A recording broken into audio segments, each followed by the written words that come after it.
বক্ষে ভাজে টকটকে লাল গভীর তোটা স্পষ্ট দেখা যাচ্ছে। ক্রিম লাগানোর ট্রাই করছে ফারাহ। একটুখানি ক্রিম লাগাতেই ছটপট করে উঠছে পরক্ষণেই। জ্বলছে ভীষণভাবে। ড্রেসিং টেবিলের আয়নায় চোখ পড়তেই দৃষ্টি থমকে যায় তার।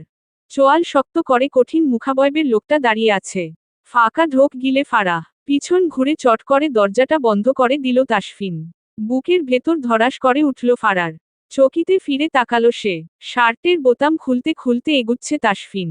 অদূরে ছুঁড়ে ফেলল সফেদ রঙা শার্টটি। চোখ বড় বড় করে তাকাচ্ছে ফারাহ। চোখের সামনে স্পষ্ট চওড়া বুক দেখতে পাচ্ছে। পেটানো শরীরটা উন্মুক্ত তার সামনে। ঠোঁট কিঞ্চিত হা হয়ে গেল ফারার। কখন যে তাসফিন অতীব নিকটে চলে এসেছে টের পায়নি সে। ক্রিমটা নিজের হাতে টেনে নিল জোরপূর্বক। ইউ নো হোয়াট সুখ, আমি ভীষণ বাজে একটা মানুষ। আর এখন যা করতে চলেছি এটা তোমাকে করতে হবে। ফারাহ তাকিয়ে আছে এক দৃষ্টিতে, আঙ্গুলের ডগায় একটুখানি ক্রিম নিয়ে ওড়না টেনে ছুঁড়ে ফেলে অদূরে। বক্ষ ভাজে আঙ্গুল ছুঁয়ে ক্রিম লাগিয়ে দিচ্ছে অনায়াসে। চোখ দুটো খিচিয়ে বুজে নিল ফারাহ। ক্রিম লাগানো শেষ হতেই দীর্ঘ সময় নিয়ে তাকিয়ে আছে তাসফিন। চোখ মেলে তাসফিনকে তাকিয়ে থাকতে দেখে ভিমড়ি খেল সে। আকস্মাৎ টেবিলের উপর থেকে টিস্যু নিয়ে ক্রিম মুছতে মুছতে বলল, Sukh, if I bite this spot again, will it hurt you? কথাটা কর্ণ গোচরে আসতেই পালাতে চাইল ফারাহ, তবে তা সম্ভব হল না। তার পূর্বেই পুরুষ তোষ্ঠদয় ছুঁয়ে যায় সেখানটায়। নিজেকে হারিয়ে ফেলল মুহূর্তের মাঝে, আকস্মিকা ক্রমণে বাকরুদ্ধ ফারাহ। ছটপট করে ছাড়া পেতে, তবে তা সম্ভব হয়ে ওঠে না। ডোন্ট মুভ, ছাড়ুন, ব্যথা পাচ্ছি লেফটেন্যান্ট সাহেব। Relax, it's nothing, you feel just fine in a moment. ঘনিষ্ঠতা আরও বাড়ার পূর্বেই দরজায় কেউ কড়া নাড়ল। ছটপট করতে করতে নিজেকে ছাড়িয়ে নিল ফারাহ। তাসফিনের চোখের দিকে তাকাতেই আঁতকে ওঠে। চোখের কার্নিশ লাল হয়ে আছে তার। এক মুহূর্ত না ভেবে ছুটতে বেরিয়ে গেল সে। দাঁতে দাঁত পিষে Tasfin. Underscore underscore underscore underscore underscore underscore underscore underscore underscore underscore underscore underscore. ম্লান বিকেল এক ধরনের বিষণ্ণ, নীরব সৌন্দর্য বহন করে। আকাশে সূর্যটা তখনও অস্ত যায়নি, কিন্তু তার আলো আর ঝলমলে নয়, ফিকে, যেন কিছুটা ক্লান্ত। চারদিকের আলো হালকা হলুদ আর কমলার মিশেলে এক ধরনের কোমল আবরণ ফেলে দেয় সবকিছুর উপর। পাখিরা ফিরে যাচ্ছে ঘরে, গাছের পাতাগুলো হালকা বাতাসে দুলছে আর চারপাশে একরকম নিস্তব্ধতা নেমে আসছে, একটা নরম, অনুভূতিপূর্ণ নীরবতা। এই বিকেল যেন কিছু হারানো অনুভব করাই, একটি অসমাপ্ত কিছু না বলা কথা, অথবা পুরনো দিনের স্মৃতি। কাচের জানালা দিয়ে তাকালে মনে হয় সময় থেমে আছে একটুক্ষণের জন্য, কেবল হৃদয়ের শব্দটাই শোনা যায় ধীরে ধীরে। পানসুটে মুখ করে এদিক সেদিকে ঘুরঘুর করছে ফারাহ। মূলত উকি দিচ্ছে স্টাডি রুমে। আসাও পর থেকে স্টাডি রুমে ঘাপটি মেরে বসে আছে তাসফিন। বের হওয়ার নাম গন্ধ নেই। আইধাই করে রান্নাঘরে গেল ফারাহ। আম্মু কি করছো? রুবেনা শেখ তাসফিনের জন্য কফি তৈরি করেছে। ছেলেটা অনেক আগে বলেছে কফি দিতে। এই তো তাসফিনের জন্য কফি বানালাম। দিয়ে আসি, ফারাহ ব্যস্ত কণ্ঠে বলল। না না, আমি দিয়ে আসছি, তুমি কেন কষ্ট করবে আম্মু? রুবেনা শেখ মানা করলেন না। কফি কাপ হাতে ধরিয়ে দিলেন ফারার। গা দুলিয়ে দুলিয়ে এক গাল হাসি টেনে হেঁটে যাচ্ছে ফারাহ। ঠক ঠক, জোরপূর্বক স্টাডি রুমের দরজায় আওয়াজ করছে ফারাহ। এক গাদা ফাইলে মুখ গুজে বসে আছে। আসবো লেফটেন্যান্ট সাহেব? না, কণ্ঠস্বর ভারী, নাক কুচকে নিল ফারাহ। কেন আসবো না? কি কারণে আসবো না? আসবো না বলতে বলতে ভেতরে প্রবেশ করে ফারাহ। কফি কাপ সেন্টার টেবিলের উপর রেখে বলল, আপনি এমন করছেন কেন? কি করেছি আমি? আপনি তো দেখলেন তখন দরজায় কেউ। ফাইল থেকে এবারে মুখ তুলে তাকায় তাসফিন। রাগে ফুঁসছে সে। Get out. ফ্যালফ্যাল করে বোকা বোকা চাহনিতে তাকিয়ে আছে Farah. I said get out. আকস্মাৎ চিৎকার শুনে ভয় পেয়ে দৌড়ে বেরিয়ে গেল ফারাহ। আকাশে তখন আর রঙের খেলা নেই, নেই কোন আগুন রঙা সূর্য বা সোনালি আভা, সবকিছু ধূসর, ম্লান, নিঃসার। পাখিরা ফিরে যায় বাসায়, তাদের ডানার শব্দটুকুও যেন নিস্তব্ধতার সুরে বাজে। শহরের কোলাহল একটু একটু করে কমে আসে, রাস্তাগুলোর আলো জ্বলে উঠলেও তাতে কোনো উচ্ছ্বাস নেই, শুধু প্রয়োজন। বাতাসে হালকা একটা ঠান্ডা ছুঁয়ে থাকে, কিন্তু সেটা প্রাণ জাগায় না, বরং মনের ভেতরে জমে থাকা বিষণ্ণতাকে আরও ঘন করে তোলে। ম্লান সন্ধ্যা মানেই দিনের শেষ আলোর করুণ প্রস্থান, নতুন করে কিছু শুরু না হওয়ার এক বিরহময় প্রস্তুতি। বইয়ের পাতা উল্টায় ফারাহ, কিন্তু চোখ পড়ে না। জানালার ধারে উঠে গিয়ে চুপচাপ চা খায়, ভাবনারা ওলট পালট হয়। চারপাশে আলো আছে, কিন্তু মনটা তখন নিভু নিভু এক ধরনের নিস্তব্ধ বিষণ্ণতা, নাম না জানা অভিমান। টিং টিং বেল বেজে উঠল। দ্রুত পায়ে এগিয়ে গিয়ে সদর দরজা খুলে দিল ফারাহ। অস্ত্র হাতে জন লোক ভেতরে এলো। কে কণ্ঠনালী কাঁপছে ফারার। কারা আপনারা? এসব কি অস্ত্র? হাতে এন্দুক নিয়ে দাঁড়িয়ে আছে জন। হুড়মুড়িয়ে বাড়ির ভেতরে ঢুকে এলো। তাসফিন কোথায়? বের করে আনো তাকে। হাতে এন্দুক দেখে রীতিমতো জ্ঞানশূন্য ফারাহ কম্পিত সুরে বলল, কারা আপনারা? আমার স্বামীকে খুঁজছেন কেন? দুটো মানুষ একে অপরের মুখ চাওয়াচাওয়ি করে। দ্বিতীয় লোকটা ভারী স্বরে বলল, আচ্ছা তাহলে তুমিই ওর স্ত্রী। যত যাই হোক আজকে তোমার স্বামী বাঁচবে না। কোথায় সে? কান্নায় হেঁচকি ওঠা শুরু হয়েছে ফারার। কি বলছেন এসব? আম্মু আব্বু কোথায় তোমরা? আম্মু! ফারার চিৎকার শুনে দৌড়ে বেরিয়ে এলেন বাড়ির সবাই। আহাজারি করছে ফারাহ। রুবেনা শেখকে দেখা মাত্র ঝাপটে ধরে বলতে লাগলো, আম্মু ওরা লেফটেন্যান্ট সাহেবকে ভারতে এসেছে। আম্মু ওদের কিছু করো, পুলিশ ডাকো। রুবেনা শেখ বাক্যরুদ্ধ, কি প্রতিক্রিয়া দেখাবেন বুঝতে পারছেন না। আব্বু তাড়াতাড়ি লেফটেন্যান্ট সাহেবকে লুকিয়ে রাখো। আপনারা চলে যান, না হলে আমি কিন্তু। কি হয়েছে এখানে? বিকেলের দিকে একটু চোখ লেগে এসেছিল তাসফিনের। বাইরের হুলস্থুল শুনে ঘুমটা ভেঙে গেল অচিরেই। ফারার কান্না করার কারণ আদেও বোধগম্য নয় তাসফিনের নিকটে। তাসফিনকে বাইরে দেখে আঁতকে উঠে ফারাহ। আপনি কেন এলেন? ওদের দেখুন বন্দুক আপনাকে, ওরা আপনাকে মেরে ফেলবে। আপনি চলুন। ফারাহ পাগলের ন্যায় কাঁদতে লাগল, হাত টেনে ধরে তাসফিনের। বাচ্চা বউয়ের বাচ্চামো দেখে এক দফা চমকালো তাসফিন। আলতো করে কাঁধে হাত রাখল সে। আশ্বস্ত করে আওড়ালো, আমি কথা বলছি। ভয়ে আর্স্ট হচ্ছে ফারাহ। দাঁড়িয়ে থাকা লোক দুটো সহসা হেসে ফেলল। Tasfin bro, lieutenant commander Ariyan এবং নিহাল দুজনেই তাসফিনের বেস্ট ফ্রেন্ড। ম্যানলি হাগ করল একে অপরকে। ফ্যালফ্যাল করে তাকিয়ে আছে ফারাহ। সৌজন্যমূলক হাসল তাসফিন। এসব কি? বন্দুক মেরে ফেলা what the hell is this ইয়ার? আরিয়ান এক পলক ফারাহকে দেখে বলল, সরি ভাবি আপনাকে ভয় দেখানোর জন্য। বাট আমরা কোনো গুন্ডা নই। অধর কিঞ্চিত ফাঁক হয়ে গেল ফারার। ভাষা হারিয়েছে সে। রুবেনা শেখ কাছাকাছি এসে ফারার উদ্দেশ্যে বললেন, ওরা বন্ধু হয় পাগলি। স্থান ত্যাগ করলেন রুবেনা শেখ। এগিয়ে এলো নূপুর। এমন ভাবে কান্না জুড়ে দিলে আমরা কিছু বলতেও পারলাম না। ওরা ভাইয়ের বেস্ট ফ্রেন্ড, একই সঙ্গে পড়াশোনা, বড় হয়ে উঠা। তুমিও না ফারাহ, সব কিছুতে কেঁদে দাও। কণ্ঠ রীতিমতো রুদ্ধ করা হয়েছে।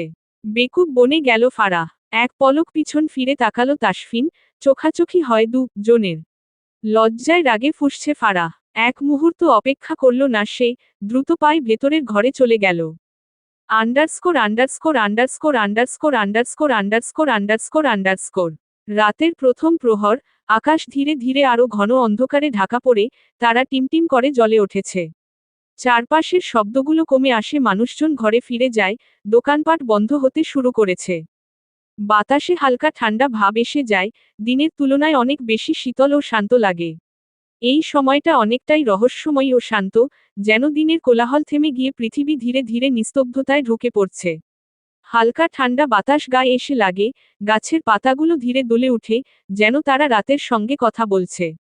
দূরে কোথাও কোনো পাখি বা রাতজাগা পোকার ডাক শোনা যায়, সব মিলে একটা গভীর, স্নিগ্ধ, নরম আবরণে মুড়ে দেয় রাতকে। খাবার টেবিলে খাবার সার্ভ করছে নূপুর আর ফারাহ। মাহির চেয়ারে বসে পা দুলাচ্ছে। সাইফুল সবে এসেছে বাইরে থেকে, ফ্রেশ হতে নিজ কামরায় চলে গেছে। প্লেটগুলো সুন্দর করে সাজিয়ে দিয়েছে ফারাহ। আপাতত তার কাজ শেষ। নূপুর তটস্থ ভঙ্গিতে বলে উঠে, ফারাহ ভাইয়াকে আর তার বন্ধুদের বলো খেতে আসতে। ফারাহ ইতস্তত বোধ করছে, আইধাই করে বলল, আপু তুমি যাও না। থমকে গেল নূপুর, কিছু একটা ভেবে বলল, না তুমি যাও, তাড়াতাড়ি যাও। দীর্ঘ শ্বাস ফেলে গুটি গুটি পায়ে এগিয়ে গেল স্টাডি রুমের দিকে। এখন যে কি হবে? তোরা শুধু ফারাহকে ভয় দেখিয়েছিস আরিয়ান এবং নিহাল দুজনেই। আরিয়ান চোরা চোখে তাকায়, ভাই আমরা কি করে জানবো বল, হঠাৎ করে ভাবি এভাবে চলে আসবে? নিহাল টিপুনি কেটে বলল, বিয়ে করলি অথচ একবারও বললি না? তাসফিন সপাটে ঘুষি মেরে দেয় নিহালের কাঁধে। টু মাচ নিহাল, তোদের জানানো হয়েছিল, বাট তোরা একটা মিশনে ছিলি, কক্সবাজার ভুলে যাচ্ছিস। আরিয়ান দুঃখ প্রকাশ করে, থাক ভাই নিহাল কষ্ট পাস না, একদিন তোরও বিয়ে হবে। মলিন হাসল নিহাল। দরজায় ঠক ঠক আওয়াজ সবার দৃষ্টি আকর্ষণ করল। আটপৌরে শাড়ি পরে দাঁড়িয়ে আছে ফারাহ। চোখে মুখে ভয় স্পষ্ট। স্ফীত স্বরে বলল, খাবার খেতে ডাকছে আপনাদের। আরিয়ান আর নিহাল দুজনেই বুঝতে পারছে ফারাহ ভয় পেয়েছে। আরিয়ান দুষ্টুমি করে বলল, ভাবি বাইরে কেন, ভেতরে আসুন। নিহাল একই টুনে বলে, হ্যাঁ হ্যাঁ ভেতরে আসুন, আমাদের সাথে পরিচিত হন। তাসফিন ভুল করেও এক পলকের জন্য পিছন ফিরে তাকালো না। ফারাহ ভয়টা কাটিয়ে উঠতে পারছে না, ফলস্বরূপ পালিয়ে যাওয়ার মতো চলে গেল। একে অপরের দিকে মুখ চাওয়াচাওয়ি করে নিহাল আর আরিয়ান দুজনেই। তাসফিন বাঁকা হাসল, তবে ভীষণটা খারাপ দিকে এগুচ্ছে। তাকে ম্যানেজ করতে হবে। রাতে খাওয়া দাওয়া হয়েছে, ফারাহ খেতে আসেনি। একটা মানুষ তার ইমোশন নিয়ে কথাটা বাজে বিহেভিয়ার দেখিয়েছে তা মোটেও ভালো লাগেনি ফারার। সে তো ভয় পাচ্ছিল তার স্বামীর কিছু যেন না হয়, অথচ স্বামী নামকা সমীর কিভাবে তাকে হেনস্থা করেছে। আখি বেয়ে গড়িয়ে পড়ল অশ্রুকণা। কান্না পাচ্ছে ফারার। ফোনের টুং শব্দ কানে প্রবেশ করতেই ফোন রিসিভ করে ফারাহ। ওপাশ থেকে প্রাণচঞ্চল এক কিশোরী বলে ওঠে, ফারুর আমরা কাল আসছি। স্নেহার কথার অর্থ বুঝতে পারেনি ফারাহ। কোথায় আসছিস, মানে কি বলছিস বুঝতে পারছি না। বান্ধবী জানেমান ফারু, আমরা কাল তোর শ্বশুর বাড়ি আসছি। আমি আর নবীন ভাইয়া। চমকে উঠে ফারাহ, বিস্ময়কর কণ্ঠে শুধোয়, সত্যি? আরে বাবা হ্যাঁ, কিন্তু এমন ভাব করছিস যেন তুই জানিস না। ফারাহ সত্যি জানে না, আমাকে তো কেউ বলেনি। কিছুটা অবাক হলো স্নেহা। তাদের যাওয়ার কথা রুবেনা শেখ এবং তাসফিন দুজনেই জানেন। তাহলে ফারাহকে কেন বলল না? ফারাহ ভাবতে পারছে না, তবে আনন্দ হচ্ছে কাছের মানুষগুলোকে এত দিন পর দেখতে পাবে বলে। গলা খাকারি ভেতরে এলো তাসফিন। তাসফিনকে দেখে পিটপিট করে তাকাচ্ছে ফারাহ। তোমার কি মনে হয় না সুখ আমার উচিত তোমাকে ঝাপটে ধরে চুমু খাওয়া? এরপর শাড়ি খুলে নেওয়া, তারপর থামুন। হাতে কান চেপে ধরে ফারাহ, ধীর পায়ে এগিয়ে এলো তাসফিন, হিসহিসিয়ে বলল, When I finally take you in my arms, my lips will leave marks of longing on every inch of you.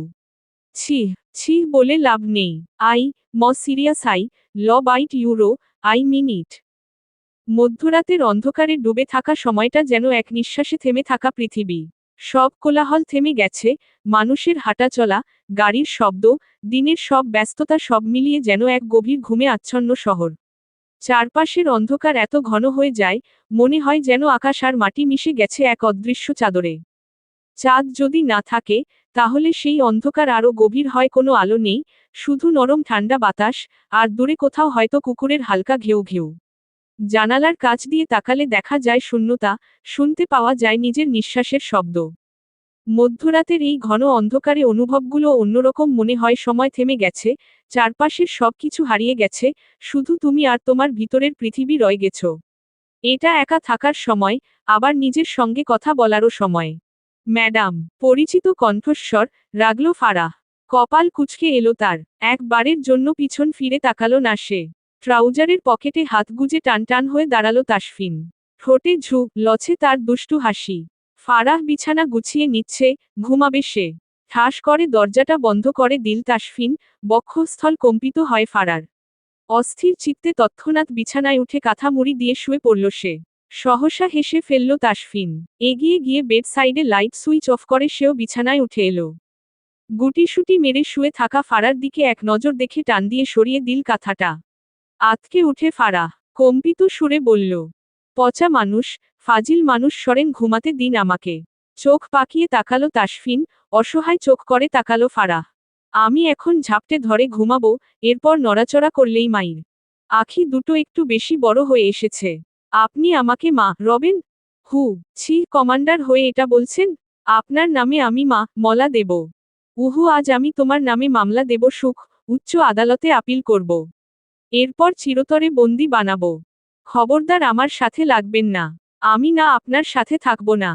Farah রাগ করে উঠে গেল তৎক্ষণাৎ, বিছানা থেকে নেমে দাঁড়ালো। আল্লাহ মালুম আপনার মাথায় কি চলে? বিকেলে স্টাডি রুম থেকে বের করে দিলেন, এখন আবার আসছেন বন্দি বানাতে। থাকুন আপনি, আমি আপনার সাথে রুমে থাকব না। দরজার দিকে পা বাড়ানোর পূর্বে উঠে গেল তাসফিন, এগিয়ে গিয়ে সামনে দাঁড়িয়ে পড়ে থতমত খেয়ে গেল ফারাহ। সরুন, দেখুন একদম কাছে আসবেন না বলে দিচ্ছি। মনে মনে কুটিল হাসল তাসফিন, এক পা দু পা করে এগিয়ে আসতে আসতে মেকি রাগ দেখিয়ে বলল, 1 বছর দূরে ছিলি, এখন আবার দূরে থাকার কথা বলছিস। রে ফেলবো। ঠোঁট ভেঙে আসছে ফারার। ভোপুরুষ তার উপর সব দোষ চাপিয়ে দেওয়ার এন্দা। মোটেও না, আপনি চলে গেছেন। দায়িত্ব ছিল আমাকে ফেরানো। ও মা গো, কোন দেশের রাজা আপনি, আপনাকে ফিরিয়ে আনবো? সুখ রাজ্যের রাজা আমি। আমার স্ত্রীর নাম কি ফারাহ শেখ। ফারাহ অর্থ কি সুখ, আর আমি সেই সুখের অধিকারী। বাকরুদ্ধ ফারাহ, লোকটা নিজের অতি সুন্দর আদুরে কথাগুলো দিয়ে শিভূত করে রাখে। খিচিয়ে আখিদয় বুঝে নিল সে। তাসফিন নম্র কণ্ঠে বলল, সুখ চোখ মেলে তাকাও। উহু, আপনি আমাকে চোখ দিয়ে শিভূত করে নেন, আমি তাকাবো না আপনার দিকে। কর্ণ স্পর্শ করল চমৎকার একটি হাসির শব্দ। অবাক নেত্রে আখি মেলে তাকালো ফারাহ।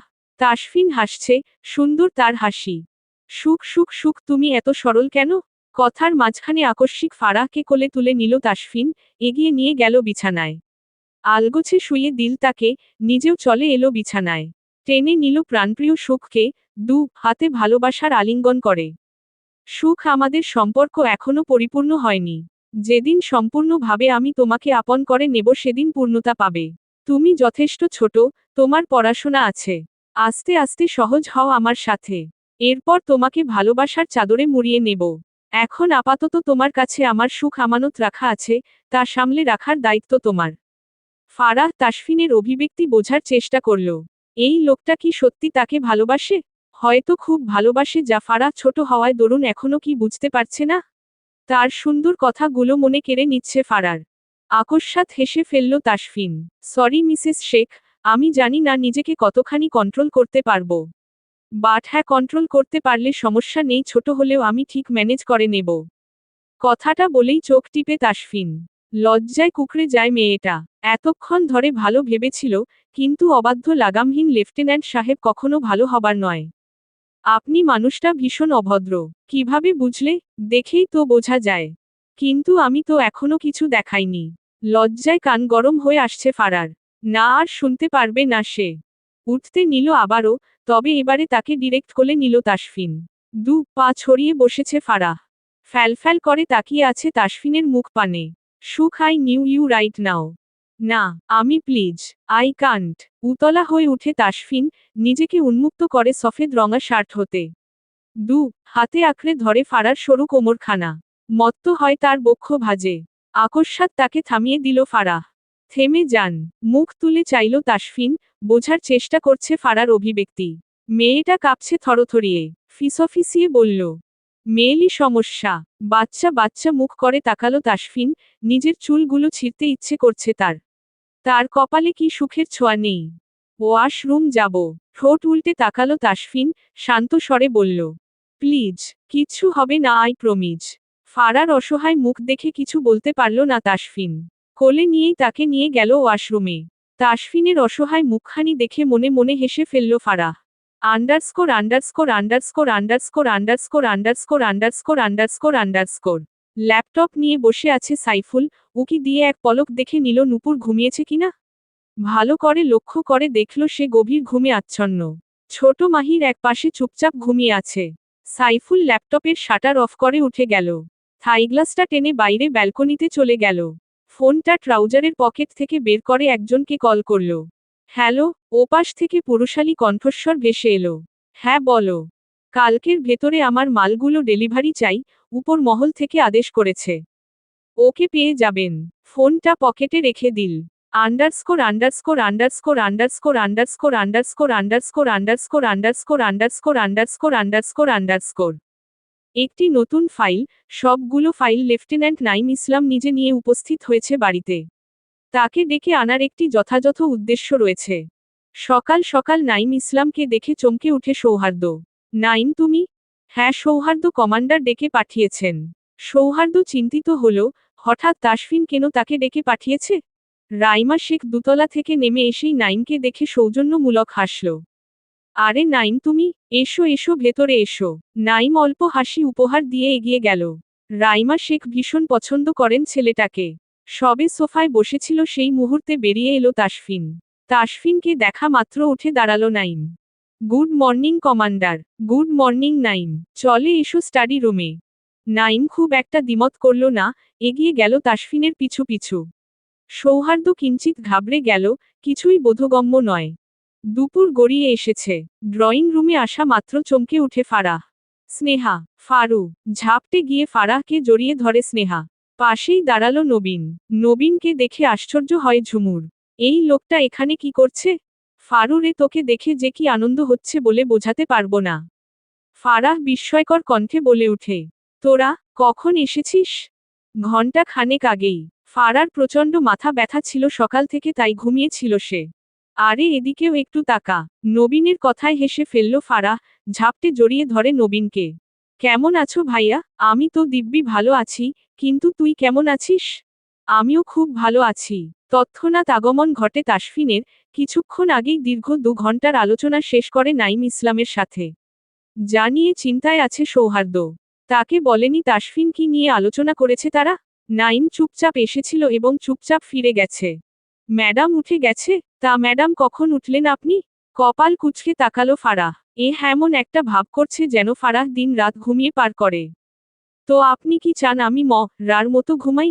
আকস্মাৎ হেসে ফেলল তাসফিন, ডান ভ্রু উঁচিয়ে কিছু একটা ইঙ্গিত করে, যা বুঝতে পারল না ফারাহ। অথচ পাশে দাঁড়িয়ে থাকা নবীন ঠিকই বুঝে গেল, ওষ্ঠাদ্বয় কিঞ্চিত ফাঁক হয়ে এলো তার। লজ্জায় চোখ নামিয়ে পাশ কাটিয়ে চলে গেল। আমি চাই আপনি আমার সাথে ঘুমান। চোখ বড় বড় করে তাকালো ফারাহ, এই লোকের মুখে লাগাম নেই। সে ফেঁসে গেল। Underscore underscore underscore underscore underscore underscore underscore underscore underscore underscore underscore. ফুরফুরে মেজাজে কলেজে গিয়েছে আজ ফারাহ, ওর সাথে আছে স্নেহা। মূলত ফারাহ কিছু নোটস নিতে গেছে, জানিয়ে ফিরে আসবে সে। কলেজে যাওয়া মাত্র রাহা আর নেহা জনেই এগিয়ে এলো। রাহা অবাক হয়ে বলল, ভাই রে ভাই, তোর হটিফটি জামাই আর্দ্রকে কি চরমা রোটা মা রলরে। স্নেহা খুব একটা অবাক হলো না, এই তো এখানে আসার পর থেকে ফারাহ তাকে সবটাই বলেছে। আচ্ছা এসব বাদ দে তো, আর আমার নোটগুলো দে। নেহা লম্বা একটা টানা দিয়ে বলল। আমরা কইতে পামু? ওইটা তো আর্দ্র ভাইয়ের কাছে। কিছুটা আশ্চর্য হয় ফারাহ। ওনার কাছে মানে? আরে উনি আমাদের ডিপার্টমেন্টের টপার, সব নোট এগুলো ওনার দায়িত্বে, ভাইয়া সবথেকে ভালো। কিন্তু তুই তো বেচারা রে কেস খাইয়ে দিলি। আহাম্মক বনে গেল ফারাহ। আর্দ্র তাহলে ঠিক বলছিল, ছেলেটা ততটা খারাপ নয়। ইস পচা জামাইটা কি করল? এবার আমি কি করব? খিলখিলিয়ে হেসে উঠল সবাই। স্নেহা চিল মুডে বলে উঠে। আরে টেনশন নট, আমি আছি না তোর সাথে? দেখিস কি করে নোট নিয়ে দেই। ফারাহ ভাবনায় পড়ে গেল, বেচারা শুধু শুধু একটা খেলো। ক্যান্টিনের বেঞ্চে বসে কলম গুতাতে ব্যস্ত আর্দ্র। নিজের সামনে কারো উপস্থিতি টের পেয়ে মুখ তুলে তাকায়। অটোমেটিক হাত ডান গালে চলে গেল আর্দ্রর। ফারাহ তুমি, আমি কি করেছি? দেখো আমাকে মাফ করো ভাই, আমি কিছু করিনি সত্যি। ফারাহ হাসবে না কাঁদবে ভেবে পাচ্ছে না। ইস ভয় বেচারা কুপোকা। তোমার সাথে আমার কথা আছে আর্দ্র। তৎক্ষণাৎ উঠে দাঁড়ালো আর্দ্র। ব্যস্ত ভঙ্গিতে বলে উঠে, না না তোমার সাথে আমার কোনো কথা নেই। আরে আরে দাঁড়াও ভাই, কোথায় যাচ্ছ? স্নেহা আটকে দেয় আর্দ্রকে। আর্দ্র ভয় পেল। আপনি বুঝতে পারছেন না ফারার হাসবেন্ড। উফ ভাবতেই পারছি না। ফারাহ হেসে ফেলল, আর্দ্রকে উদ্দেশ্য করে বলল। সরি আর্দ্র, আসলে কমান্ডার এত রেগে গেছিল কি বলবো। কপালে ভাঁজ পড়ে আর্দ্রর। উনি কমান্ডার?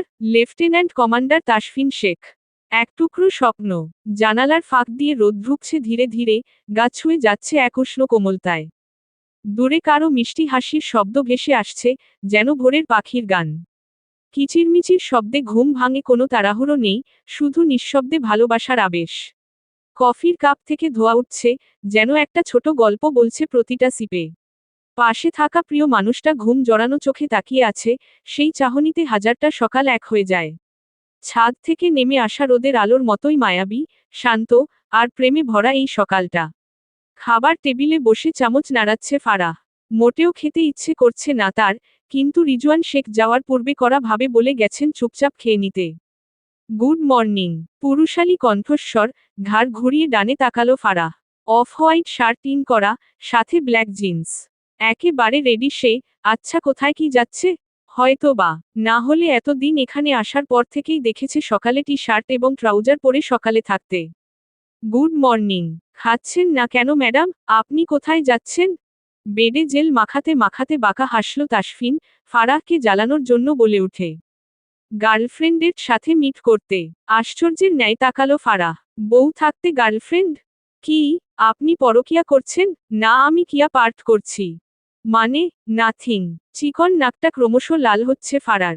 এই আপনার সত্যি গার্লফ্রেন্ড আছে? হু, খেতে খেতে জবাব দিল তাসফিন। এই বুঝি ফারাহ হাত পা ছুঁড়ে কেঁদে ফেলবে। আমার একটা বউ আছে, ফুটফুটে আদুরে বউ। সেই আমার গার্লফ্রেন্ড। চোখ পিটপিট করে তাকালো ফারাহ, চওড়া হলো ওষ্ঠজোড়া। তৎক্ষণাৎ কর্ণ স্পর্শ করল গম্ভীর স্বর। শুনলাম কাল আর্দ্র সাথে দেখা করেছ? কণ্ঠস্বর ভারী, ক্ষীণ ভয় পেল ফারাহ। ডাগর ডাগর চোখ মেলে তাকালো তাসফিনের দিকে। আসলে নোট নেওয়ার ছিল তাই আর কি। তবে ছেলেটা মোটেও খারাপ নয়, আমরাই ভুল বুঝেছি। ডান ভ্রু কুচকে উঁচিয়ে তাকালো তাসফিন। Good analysis. কথার অর্থ দ্বারা ঠিক কি বুঝালো তা মোটেও বুঝতে পারল না ফারাহ। লোকটা কি রেগে গেল নাকি? দেখুন আমি। খাওয়া ছেড়ে উঠে গেল তাসফিন, ফারাহ উঠতে চাইলে মাহির এসে জড়িয়ে ধরে তাকে। মামি খাইয়ে দাও। ফারাহ আর উঠতে পারল না, চুপচাপ বসে পড়ল। তাসফিন বেরিয়ে গেল নিজের কাজে।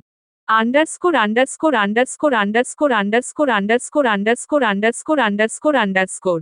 শহরের কোলাহল থেকে অনেক দূরে, জন্মানবশূন্য এক এলাকা। চারপাশে শুনশান নীরবতা, যেন বাতাসও ধীরে চলতে শিখেছে।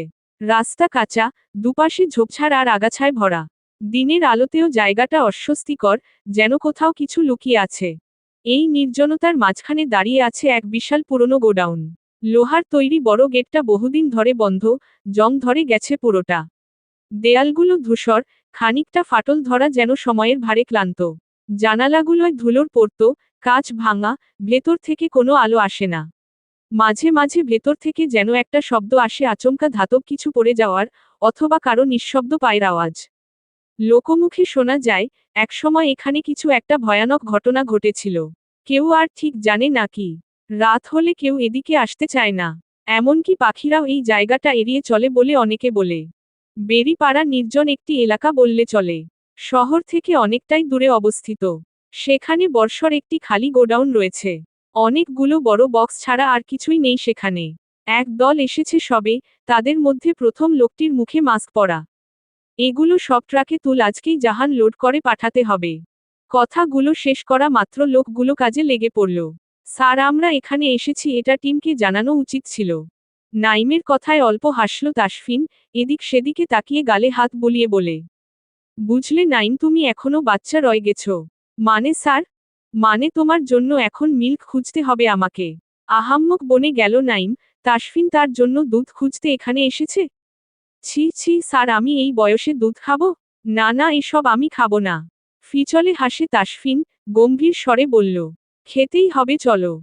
পিছনের দিকে ভাঙ্গা পাঁচিল টপকে ভেতরে ঢুকে গেল তাসফিন, তার সাথে নাইম ইসলাম। ভেতরে বড় একটা তালা ঝুলছে, আশেপাশে সূক্ষ্ম দৃষ্টি বুলিয়ে নিল তাসফিন। নাইম দ্বিধা নিয়ে শুধোয়। কমান্ডার, এটা অনেকগুলো থেকে বন্ধ ছিল, কিন্তু আপনি। হুস। হঠাৎ করেই কথার মাঝখানে থামিয়ে দিল তাসফিন, কান খাড়া করে শুনছে কিছু শব্দ। যা গোডাউনের ভেতর থেকে আসছে। বাঁকা হাসল তাসফিন, নাইমেও দিকে ইশারা করে। গোডাউন বন্ধ তাই না? চলো গিয়ে ভূতেদের সাথে আড্ডা দেওয়া যাক। ভেতরে প্রবেশ করা মাত্র পিছন থেকে রিভলভার বের করল তাসফিন। আকস্মাৎ তাদের আগমনে আঁতকে উঠে দুটো লোক। এখানে সেই মাস্ক পরা লোকটা নেই। ওই কারা তোরা? ভেতরে এলি কি করে? তাসফিন এবং নাইমকে দেখে তটস্থ ভঙ্গিতে জিজ্ঞাসা করে লোক দুটো। রিভলভার আঙ্গুলের ডগায় ঘুরাচ্ছে, অদ্ভুত স্বরে বলে। আমরা তোদের বাপ। আকস্মাৎ গোলাগু লি শুরু হলো, পর পর দুটো গু লি খেলো দুটো লোক। অন দ্য স্পট মারা যায়। নাইম, তাড়াতাড়ি জায়গাটা সিল করো আর রেড অ্যালার্ট জারি করতে বলো। ওকে কমান্ডার। যেতে গিয়েও থেমে গেল নাইম। কিন্তু আপনি যে বলেছিলেন দুধ খুঁজতে এসেছেন? সহসা হেসে ফেলল তাসফিন। এগিয়ে গিয়ে নিচে রাখা বাক্সগুলো বের করল, সজোরে লাথি দিয়ে উপরের প্লাস্টিকের ঢাকনা ভেঙে ফেলে। ভেতর থেকে বেরিয়ে এলো সাদা পাউডার জাতীয় কিছু। ড্রা গস। অবাক হয় নাইম। কি বুঝলেন নাইম? নাইমের বুঝতে বাকি রইল না বাকি ব্যাপারটা। তবে কি এটাই দুধ কমান্ডার? কেন নাইম, তুমি কি সত্যি দুধ খেতে চাও? লজ্জা পেয়ে গেল নাইম। কি সব ভাবছিল সে? Underscore underscore underscore underscore underscore underscore underscore underscore underscore underscore underscore. সোফার উপর বসে আছে স্নেহা, অপেক্ষা করছে কখন সৌহার্দ্য নেমে আসবে। ফরমাল ড্রেসে সিঁড়ি বেয়ে নিচে এলো সৌহার্দ্য। মুগ্ধ নয়নে তাকালো স্নেহা, মনটা নেচে উঠল তার। উফ, সে তো পুরোই দা হয়ে গেছে। আরে স্নেহা, বসে আছো যে? ক্ষীণ চমকে উঠে স্নেহা, কথাটা সব গুলিয়ে যাচ্ছে তার। আইধাই করে বলল, এমনি বসেছিলাম, কিন্তু তুমি কোথায় যাচ্ছ? মানে দেখে মনে হচ্ছে কোথাও যাচ্ছ। সৌহার্দ্য ডাইনিং টেবিলের দিকে এগিয়ে যেতে যেতে বলল, হ্যাঁ, একটু বাইরে যাব, ওই আর কি। স্নেহা মুচকি হেসে বলল, ও আচ্ছা। সৌহার্দ্য পানি খেয়ে ফের ঘুরে দাঁড়ালো, স্নেহাকে এক পলক দেখে বলল, বাই দা ওয়ে, তোমাকে আজকে একটু অন্য রকম লাগছে। থতমত খেয়ে গেল স্নেহা। তাকে কি খারাপ লাগছে? সৌহার্দ্য নামবে বলেই তো আগে থেকেই একটু সাজগোজ করে বসেছিল। এখন যদি খারাপ লেগে থাকে তাহলে কেমন হবে ব্যাপারটা? আরে চিল, খারাপ লাগছে না, বলতে চাচ্ছি তোমাকে বেশ সুন্দর লাগছে। মনের কোণে উকি দেওয়া হাজারো প্রশ্ন এবং মন খারাপেরা ফুরুত করে উড়ে গেল। এক গাল হাসি হাসি মুখ করে তাকালো স্নেহা। Thank you. চমৎকার হাসি উপহার দিয়ে বেরিয়ে গেল সৌহার্দ্য। স্নেহা পারছে না উড়ে ফারার কাছে চলে যেতে। ফারু ফারু রে। তাড়াহুড়ো করে ফারার রুমে প্রবেশ করল স্নেহা। ঝাপটে গিয়ে ধরতে চায়, দুজনেই ঠাস করে নিচে পড়ে গেল। কোমরে দারুণ ব্যথা পেল ফারা, স্নেহাও ব্যথা পেয়েছে। ওরে বাবারে স্নেহার বাচ্চা, এটা কি করলি? ওমা আমার কোমর। জিও তে স্নেহা। Sorry sorry. রাখো তোর সরি, গাধি একটা। আরে ওইসব বাদ দে আর আমার মোস্ট ইম্পর্টেন্ট কথাটা শুন। ভ্রু কুঞ্চিত করে তাকালো ফারা। কি হয়েছে, এরকম করছিস কেন? স্নেহা গদগদ হয়ে বলল, ভাই তুই জানিস সৌহার্দ্য বলেছে আমাকে নাকি সুন্দর লাগছে। তোর কি মনে হয় সময় হয়ে গেছে আমাকে তোর যা বানানোর? মুখ বাঁকালো ফারা, ভাবলেশীন ভাবে জবাব দেয়, গাছে কাঁঠাল গোফে তেল। তুই এটা বলতে পারলি ফারু? কেন রে, শুনতে পাসনি? তবে আবার বলছি শোন, গাছে কাঁঠাল গোফে তেল। তেতে উঠল স্নেহা, এক লাফে উঠে দাঁড়ালো। থাক তবে তুই পড়ে। ফ্যালফ্যাল করে তাকালো ফারা, এই আমি কোমরে ব্যথা পেয়েছি, আমাকে তোলো। স্নেহা ঘুরেও তাকালো না, বড় বড় কদম ফেলে বেরিয়ে গেল। ফারা উঠতেই পারছে না, কোমরে বেশ লেগেছে তার। খট করে শব্দ করে ভেতরে এলো তাসফিন। তাসফিন দেখে থতমত খেয়ে গেল ফারা। নাক মুখ কুচকে নিল তাসফিন। এভাবে প্রতিবন্ধীদের মতো ফ্লোরে গড়াগড়ি খাচ্ছ কেন? মাথায় আকাশ ভেঙ্গে পড়ল ফারার, তাকে প্রতিবন্ধী বলল? আপনি আমাকে প্রতিবন্ধী বলতে পারলেন লেফটেন্যান্ট সাহেব? জবাবে কিছু বলল না তাসফিন, দরজাটা বন্ধ করে কাবার থেকে জামাকাপড় বের করতে লাগল। হাত পা ছড়িয়ে একইভাবে বসে আছে ফারা। মনে মনে ইচ্ছে বকা দিচ্ছে তাসফিনকে। আমাকে প্রতিবন্ধী বলছে ফাজিল লোক একটা। আপনার বউ প্রতিবন্ধী। বিড়বিড় করে বলা কথাগুলো শুনে ফেলল তাসফিন, বাঁকা হেসে বলল, ঠিকই বলেছ, আমার বউ প্রতিবন্ধী। আরেক দফা থতমত খেয়ে গেল ফারা। এমার সে নিজেই তো এই লোকটার বউ। গোলমাল হয়ে গেল ব্যাপারটা। জিন্স প্যান্ট আর টি শার্ট বেডের উপর রেখে এগিয়ে এলো তাসফিন, জিন্স প্যান্ট হালকা টেনে উপরে তুলে এক হাঁটুতে ভর দিয়ে নিচে বসল ফারার মুখোমুখি। মাই ডিয়ার বোকা ওয়াইফ, এভাবে নিজেকে প্রতিবন্ধী বলতে নেই সুইটহার্ট। চিকন নাকের ডগা ফুলে উঠছে ফারার। পারে না ভ্যাকরে কেঁদে দিতে। ভীষণ মজা পেল তাসফিন। আহারে তা মাই ডিয়ার ওয়াইফ, এভাবে ফ্লোরে গড়াগড়ি খাচ্ছ কেন? এত বড় বেড থাকতে? তেতে উঠল ফারা, চেঁচিয়ে উঠল, তাতে আপনার কি? নিজের কাজ করুন না গিয়ে। হুস ডোন্ট সাউন্ড। চিৎকার করে কথা বলতে মানা করেছিলাম না? বলবো 100 বার বলবো। দরকার পড়লে 1000 বার বল। কথার মাঝখানে থেমে গেল ফারা, তাকে থামিয়ে দিল তাসফিন শেখ। ঠোঁটে আলতো করে ঠোঁট ছুঁয়ে সেকেন্ডের মধ্যে সরে গেল। ভনভন করে মাথা ঘুরছে ফারার। এটা কি হলো? এখন কি সে অজ্ঞান হবে? ছি, আপনি আমাকে কি? দুষ্টুমির সহিতে শুধোয় তাসফিন, নিচের ঠোঁট নিদারুণ ভঙ্গিতে মোড়ে ধরে আছে। লজ্জায় লাল হচ্ছে ফারা। আপনার ঠোঁট? আমার কানের লতি ছুঁয়ে যায় তাসফিন, ফু দিয়ে বলল, পরের বার আমার ঠোঁট আপনার বডির প্রতিটি পার্ট ছুঁয়ে যাবে Mrs Sheikh. Just wait and watch. চোখ দুটো খিচিয়ে বুঝে নিল ফারা। তাসফিন চিরচেনা হাসকি টুনে বলল, আপনার টাইম শুরু, আর মাত্র 4 রাত আপনার। এর পরের সবগুলো রাত কিন্তু আমার মিসেস শেখ। শেষের কথায় বুঝতে অসুবিধা হলো না লোকটা কিসের হিসেব কষে চলেছে। চট করে উঠে গেল তাসফিন, আলমারিতে প্যাকেট রাখতে রাখতে বলল, আপনার ন্যাপকিনের প্যাকেট রাখলাম, আর কিছু লাগলে। ছি, আপনি শেষমেশ এসব? গা দুলিয়ে হেসে ফেলল তাসফিন। যেহেতু আপনি আমার, তাহলে আপনার সব জিনিসের খেয়াল তো রাখতেই হবে সুখ হিসেবটাও রাখতে হচ্ছে। আফটার অল এরপর আমার বাসর রাত। লজ্জায় লাল হয়ে আসে ফারাহ। তাসফিন একই ভঙ্গিতে বলল, বাসর শঙ্খ টেভু গোছি ম্যাডাম, এবার তো বাসরটা করতে দাও। সন্ধেটা শুরু হয়েছে এক ধরনের শান্ত আলোয়। সূর্যটা তখনও পুরোপুরি অস্ত যায়নি, আকাশের পশ্চিম কোণে লাল কমলা রঙের খেলা। চারপাশটা একটু একটু করে ঘন অন্ধকারে ঢেকে যাচ্ছে, কিন্তু বাতাসে যেন এক ধরনের ঠান্ডা প্রশান্তি। পাখিরা দল বেঁধে বাসায় ফিরছে, দূর থেকে শোনা যাচ্ছে মৃদু সুরে আজানের ধ্বনি। রাস্তার ধারে গাছের পাতা দুলছে হালকা বাতাসে, পাশের চায়ের দোকান থেকে উঠে আসছে কড়া লাল চায়ের গন্ধ। কিছু মানুষ অফিস থেকে ফিরছে ক্লান্ত মুখে, কেউ আবার হেঁটে বেড়াচ্ছে প্রিয় কারো হাত ধরে শান্ত, নির্ভার এক মুহূর্ত। একত্রে সবাই নিজ নিজ কক্ষে নামাজ শেষ করে ফারাহ, নূপুর, ঝুমুর আর স্নেহা। রুবেনা শেখ নেই বাড়িতে, সাথে নেই রিজওয়ান শেখ। আজকে রাইমা শেখের বাবার বাড়িতে গেছেন তারা। ওখানে কিছু একটা নিয়ে খুব ঝামেলা সৃষ্টি হয়েছে। সন্ধ্যা বেলা বসার ঘরে আড্ডা জমেছে। আড্ডাতে সামিল হয়েছে আরিয়ান এবং নিহাল দুজনেই। ওদের ফারাহ আসতে বলেছে। সেদিন যাওয়ার পূর্বে দুজনেই এসে ফারাহকে সরি বলেছে। মেয়েটা ভয় পেয়েছিল, তবে আরিয়ান আর নিহালের সঙ্গে তার বেশ ভাব হয়ে গেছে। নূপুর চায়ের ট্রে নিয়ে আসছে, তার সাথে রয়েছে ঝুমুর। ফারাহ চুপচাপ সোফায় বসে আছে, কি করবে? তার কোমরে কতটা ব্যথা। তাসফিন বিকেলে আসার পর থেকে ঘুমোচ্ছে। লোকটা কি কেমন কাজ করে কিছুই বুঝতে পারে না ফারাহ। তা তোমার লেফটেন্যান্ট সাহেব কোথায় ফারাহ? নিহালের প্রশ্নে নাক কুচকে নেয় ফারাহ। আরিয়ান টিপুনে কেটে বলল, বেডা ঘুমাচ্ছে। আহারে কি কষ্ট।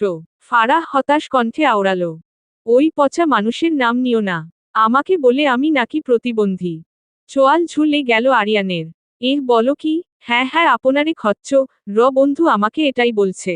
নিতান্তই আমি ভালো মানুষ বলেই কিছু বললাম না। আমার জায়গায় অন্য কেউ থাকলে দেখিয়ে দিত মজা হু। তাই নাকি ম্যাডাম? কণ্ঠস্বর খুব চেনা ফারার। বিদ্যুৎ বেগে মাথা ঘুরিয়ে তাকালো ফারাহ। সুদর্শন যুবক তার সামনে। মুহূর্তের মধ্যে মনে পড়ে গেল বিকেলে ঘটে যাওয়া অপ্রত্যাশিত সেই ঘটনা। তাসফিনের পুরুষ ঠোঁট দুটো। ভাবতেই শরীর কেঁপে কেঁপে উঠছে ফারার। ভাবলেশীন ভাবে এগিয়ে এসে ধপাস করে সোফায় বসে পড়ে তাসফিন। নূপুর এগিয়ে এলো। এই যে সবার জন্য চা। ভাইয়ের জন্য কফি। নূপুর সবগুলো চায়ের কাপ এগিয়ে দিল। নিহালের কাছাকাছি যাওয়া মাত্র কিছুটা অস্বস্তিতে পড়তে হচ্ছে তাকে। চোখাচোখি হয় জনের। নিহাল অস্বস্তিটা আন্দাজ করতে পেরে নিজেই চায়ের কাপটা তুলে নিল চুপচাপ। ঝুমুর নাস্তাগুলো দিয়ে দিচ্ছে। এদিকে হেলেদুলে সিঁড়ি বেয়ে নেমে আসছে স্নেহা। স্নেহাকে দেখে আশ্চর্য হয় আরিয়ান, ভ্রুকুটি করে তাকালো সে। আরে বাসুইটাকে? থেমে গেল স্নেহা। ও আমার গাধি নাম্বার 1 বোন। ফারার কথায় তেলে বেগুনে লে উঠে স্নেহা। ওরে ফেলটুস কুমারী, আমি গাধি? তুই গাধি। তুই খকুরি। তুই খকুরি। তুই আস্ত বলদা। তুই বলদ। দুই বোনের ঝগড়া দেখে হো হো করে হেসে উঠল সবাই। তাসফিন বরাবরের মধ্যে ঠোঁটে ঠোঁট চেপে তাদের কাণ্ড কারখানা দেখছে। নূপুর এসে গাল টেনে দেয় ফারার। পাগলি। তৎক্ষণাৎ আগমন ঘটে মাহিরের। নূপুরের বদলে গিয়ে বসল ফারার কোলে। তার চায়ের কাপটা নিয়ে নিল আলগোছে। ফারাহ কাপে ফু দিয়ে দিয়ে ঠান্ডা করে দিচ্ছে। নূপুর কাপগুলো নিয়ে কিচেনের দিকে এগিয়ে গেল ফের। আরিয়ান ফিসফিস করে বলল, নিহাল তোর মনে হয় না এবারে আমার বিয়ে করা উচিত? নিহাল একই ভাবে ফিসফিসিয়ে বলল, তোর আদেও মুসলমানি হইছে তো? চোখের কালো মণি দুটো এই বুঝি কোটা থেকে বেরিয়ে আসবে আরিয়ানের। নাউজুবিল্লাহ, কি কস বন্ধু? ছি, তুই এইটা কইতে পারলি? না আগে চেক করতে হইব তুই বড় হয়েছিস কিনা, না হলে কেউ তার মেয়ে তোর কাছে বিয়ে দিবে কেন? দাঁত কটমট করে তাকালো আরিয়ান। 32 পার্টি দাঁত বের করে হাসল নিহাল। হাসতে গিয়ে ঘটল বিপত্তি। চায়ের কিছু অংশ পড়ে গেল শার্টের উপর। ও শিট। হে আরো হাসা লা। নাক ফুলালো নিহাল। ফারাহ ওদের অবস্থা দেখে খিলখিলিয়ে হেসে উঠল। নিহাল উঠে গেল, তৎক্ষণাৎ বাথরুমে যেতে হবে তাকে। কিছুটা যেতেই বেরিয়ে এলো নূপুর। উপরে রুমের দিকে এগুচ্ছে সে। নিহাল বাথরুম থেকে বের হওয়া মাত্র মুখোমুখি হলো জনে। তবে কেউ কারো সাথে কথা বলল না। নূপুর জোরপূর্বক হাসার চেষ্টা করল, পাশ টিয়ে চলে গেল রুমের দিকে। চাপা দীর্ঘশ্বাস ফেলল Nihal. Underscore underscore underscore underscore underscore underscore underscore underscore underscore underscore underscore underscore underscore underscore underscore. রাত গভীর হয়েছে। আকাশ যেন কষ্টের চাদরে নিজেকে মুড়ে রেখেছে। নিস্তব্ধতার মাঝে ফারার নিঃশ্বাসের শব্দটুকুও ভারী শোনায়। কোমরে টান ধরে আছে, যন্ত্রণাটা হালকা নয়, কিছুটা নিঃশব্দ, কিছুটা চিৎকারের মতো। প্রতিটা নড়াচড়ায় ব্যথা যেন খোঁচু রির মতো গেঁথে যায় তার শরীরে। ঘরের প্রতিটি জিনিস আজ বিষাক্ত মনে হয়, আলোটা বেশি খো, বাতাসটা বেশি ভারী, এমনকি নিজের ছায়াটাও অচেনা লাগছে। ফারাহ চোখ বন্ধ করেও শান্তি খুঁজে পায় না। সে যেন বিষ, অনতার এক গাঢ় অরণ্যে আটকে গেছে, যেখানে শরীর আর মন দুটোই ক্লান্ত, দুটোই ভারী। খট করে দরজা খুলে ভেতরে এলো তাসফিন। ফারাহ এক পলক ফিরে দেখল তাকে। চোখাচোখি হয় দুজনের। ক্ষণিকের জন্য থমকে যায় তাসফিন, চঞ্চল কিশোরীকে আজকে ম্লান দেখাচ্ছে কেন? দৃষ্টি ফিরিয়ে নিল ফারাহ, ওয়াশরুমে গিয়ে ফ্রেশ হয়ে এলো তাসফিন। ফারাহ একই ভঙ্গিতে শুয়ে আছে, কষ্টটা নিজের মধ্যেই চেপে রাখা।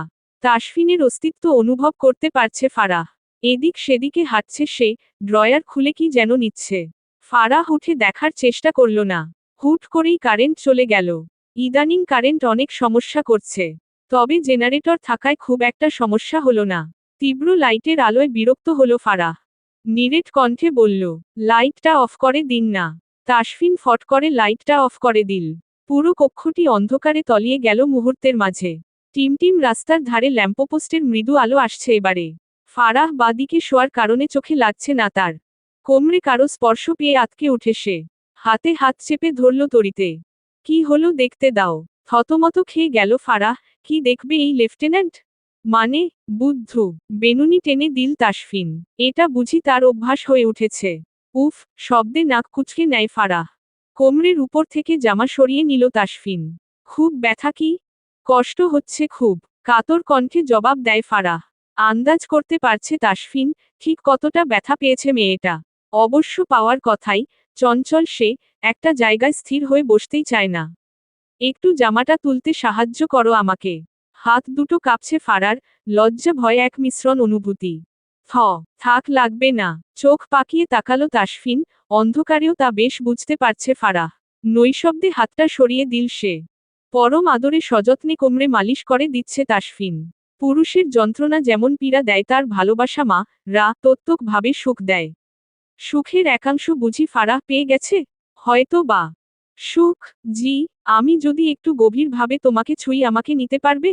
স্তম্ভিত ফারাহ। স্তব্ধতা যেন আচ্ছন্ন করল চারপাশ। ফারার নিঃশ্বাস গলিয়ে যাচ্ছে নিজেরই বুকের ভেতর। তাসফিনের প্রশ্নটা তার হৃৎপিণ্ডে ঝড় তোলে স্নিগ্ধ, অথচ প্রগাঢ় সেই ঝড়ের অভিঘাতে বাকরুদ্ধ সে। তাসফিনের আঙুলগুলো কোমল অথচ দৃঢ়, ভালোবাসার স্পর্শে চুইয়ে পড়ছে এক অদৃশ্য গুণ, যা পোড়ায় না, বরং উষ্ণ করে। সেই উষ্ণতায় ফারার সমস্ত গলিয়ে যেতে চায়, তবু কোথায় যেন এক দ্বিধা, এক আলো অন্ধকারের লুকোচুরি খেলা। সে তাকায় তাসফিনের চোখে তীব্র, কিন্তু ভালোবাসায় ভরা সেই দৃষ্টিতে। সময় যেন থেমে থাকে এক মুহূর্তের জন্য। ফারাহ বুঝে যায়, এই ছেলেটি শুধুই তার শরীর চায় না, সে চায় তার আত্মা, তার সমর্পণ, তার নিঃশর্ত বিশ্বাস। তার ঠোঁট কেঁপে ওঠে, গলার স্বর নিস্তব্ধতার ভেতর নিভু নিভু প্রদীপের মতো। আপনার ছোঁয়া কি কেবল শরীরের জন্য? তাসফিন মৃদু হাসে। সেই হাসিতে ছিল প্রতিশ্রুতি, ছিল আশ্বাস। তোমাকে ছুতে চাই, কারণ তোমাকে উপলব্ধি করতে চাই। তোমার মন, তোমার কাঁপুনির ভাষা পড়তে চাই। ফারার চোখ ভিজে ওঠে অজান্তেই। ভালোবাসা যদি এতটা গভীর হয়, তবে ভয় কোথায়? সে ধীরে হাত রাখে তাসফিনের হাতে, চোখ নামিয়ে বলে, আপনার ছোঁয়ায় যদি আমি ধ্বংস হই, তাও সে ধ্বংস হবে আমার পূর্ণতার। তাসফিন তার দিকে এগিয়ে আসে, নিঃশব্দে, নরম স্রোতের মতো। ফারাহ চোখ বন্ধ করে, প্রস্তুত হয় এক অনন্ত অনুভবের জন্য। কানে ক্ষীণ ব্যথা অনুভব করল ফারাহ। ইস, এত দুষ্টু কেন তুমি? চোখ মেলে তাকালো ফারাহ, লোকটা তাকে বোকা বানালো? কি হলো ব্যাপারটা?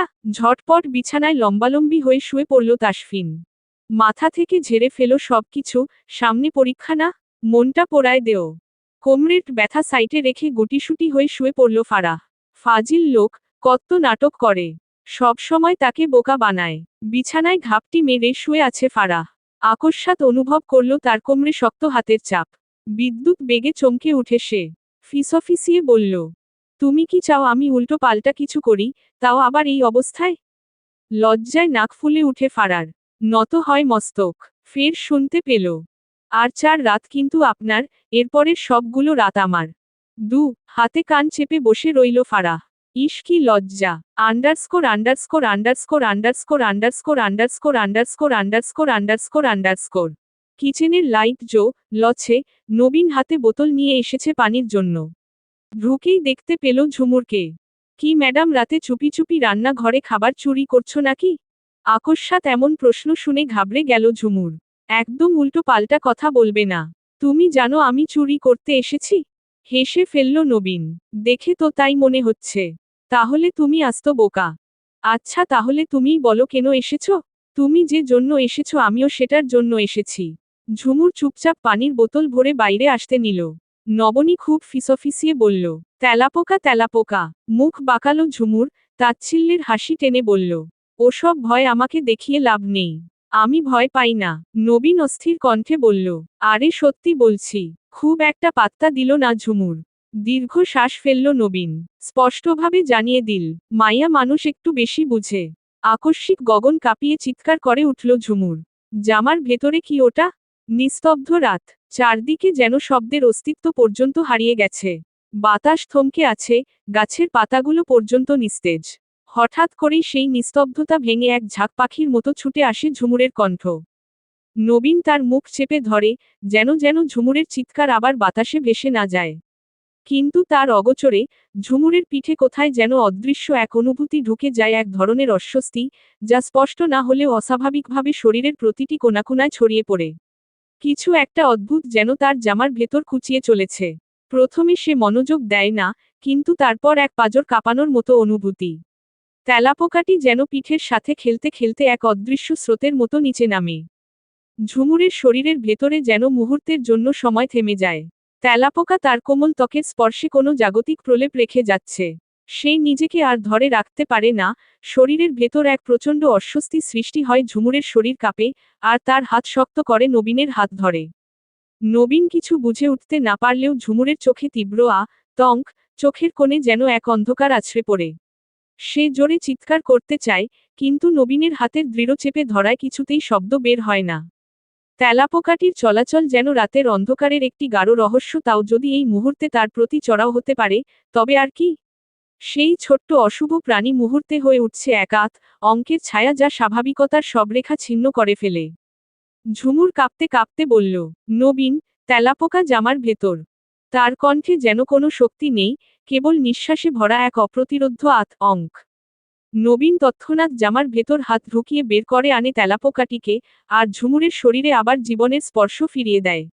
বিদ্যুৎ গতিতে দূরে সরে গেল নবীন, অপরাধী কণ্ঠে বলল, আমি দুঃখিত ঝুমুর, তোমার অনুমতি না নিয়ে ওভাবে তেলাপোকা বের করেছি। তুমি চিৎকার করবে আর ভয়ও পাচ্ছিলে। আমি সত্যি দুঃখিত। সরি, ক্ষমা করো আমাকে। নবীন এক মুহূর্ত অপেক্ষা করল না, চুপচাপ বেরিয়ে গেল কিচেন থেকে। না হলো তার পানি নেওয়া। ঝুমুর ঠায় দাঁড়িয়ে আছে, লোকটাকে ভুল বুঝেছি ঝুমুর। লোকটা তো প্রথমেই বলেছিল তেলাপোকা, কিন্তু ঝুমুর গুরুত্ব দেয়নি। আর তাকে হেল্প করেছে, একদমই বাজে ভাবে ছোঁয়নি। নবীন কেন নিজেকে অপরাধী ভাবছে? ঝুমুরের উচিত নয় কি তার সাথে কথা বলা? অবশ্যই উচিত। সকাল সকাল ঝুমুর চেয়েছিল নবীনের সাথে কথা বলতে, কিন্তু নবীন তাকে এড়িয়ে গেছে। ঝুমুর বিষয়টি বুঝতে পেরেছে। অবশ্য তার দোষ নেই, প্রথম থেকেই ঝুমুর নবীনের সঙ্গে খুব বাজে আচরণ করে। হয়তো সেই জন্য সে ভাবছে কালকে রাতের বিষয়টি নিয়ে তাকে কিছু কথা শোনাবে। Underscore underscore underscore underscore underscore underscore underscore underscore underscore underscore underscore. ঘুমে কাতর হয়ে আছে ফারাহ। বক্ষভাজে লেপ্টে রয়েছে তাসফিনের। উদুম গায়ে বিছানায় একে অপরের সহিতে। ঘুমের মধ্যেই হাত রাখল তাসফিনের উন্মুক্ত বক্ষপটে। চোখ দুটো কুঁচকে এলো তার, পিটপিট করে তাকালো সে। নিজের এতটা কাছে তাসফিনকে দেখে পিলে চমকে উঠে। সরতে গিয়েও থেমে গেল সে। ক্লিন শেভ করা গালে ভীষণভাবে ছুঁতে ইচ্ছে করল। ধীরে ধীরে হাত বাড়িয়ে গাল ছুঁয়ে দিল আলগোছে। আকস্মাৎ হাত চেপে ধরল তাসফিন। আঁতকে উঠে ফারাহ। মিসেস শেখ, সকাল সকাল এসব শুরু করেছেন আপনি? ভয়ে তটস্থ ভঙ্গিতে বলে উঠে ফারাহ। না মানে আসলে আমি ওই আর কি। উফ মিসেস শেখ, আপনি আমাকে ইদানিং বড্ড জ্বালা ইচ্ছেন। আমি যদি লানো শুরু করি সইতে পারবেন তো? ড্যাব ড্যাব করে তাকালো ফারাহ। কি ঠোঁটকাটা পুরুষ, সবসময় তাকে কায়দা করে জব্দ করে। আপনি না ভীষণ বাজে। ফিচলে হাসে তাসফিন, হাতে জড়িয়ে ধরে ফারাহকে। I know. লজ্জায় আর্স্ট হয় মেয়েটা। উঠতে দিল না তাকে, জড়িয়ে ধরে ওভাবেই শুয়ে রইল। সকাল সকাল ঘুম থেকে উঠে গেছে স্নেহা। সে আগেভাগেই রেডি হয়ে বসে আছে। আজকে আবারও ফারার সঙ্গে কলেজে যাবে সে। একটা মজার বিষয় আছে, সেহেতু পাবলিক কলেজ সেই সুবাদে স্টুডেন্টদের সাথে মিশে চুপি চুপি ক্লাস করে আসলেও কেউ ধরতে পারে না। বেশ মজা লাগে স্নেহার। ফারার শরীরটা অনেকটা ভালো। কোমরের ব্যথাটা নেই এখন, থাকবে কি করে? একটা মানুষ একটু পরপর যদি খুব যত্ন নিয়ে মালিশ করে দেয় তাহলে কি করে থাকবে? তাসফিন হয়তো ভেবেছে ফারাহ কিছুই বুঝতে পারেনি। ফারার শরীরে কেউ হাত রাখবে আর তা ফারাহ বুঝতে পারবে না? ফুরফুরে মেজাজে সিঁড়ি বেয়ে নিচে এলো ফারাহ।